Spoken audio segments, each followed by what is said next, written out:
Panoorin natin to mga ka-gameplay. San Antonio Spurs laban sa Chicago Bulls. Buong laro halos kontrolado ng San Antonio Spurs. Eto Coby White, grabe ang pinakitang performance sa huling minuto ng laro. Double crossover moves laban kay Victor Wembanyama. Dahil dyan nakalamang na ng isa ang Chicago Bulls. Nakapag-commit ng turnover ang Spurs. Kaya balik sa Bulls ang possession, 23 seconds remaining at may 14 seconds shot clock pa. Zach LaVine nahanap si Coby White. Tapos White drive at pinosterized si Victor Wembanyama.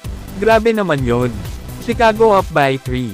At hindi na rin naitabla pa ng San Antonio Spurs. At sa huli panalo pa ang Chicago Bulls laban sa Spurs. Sa score na 114-110. Coby White kumamada ng 23 points, 2 rebounds and 4 assists.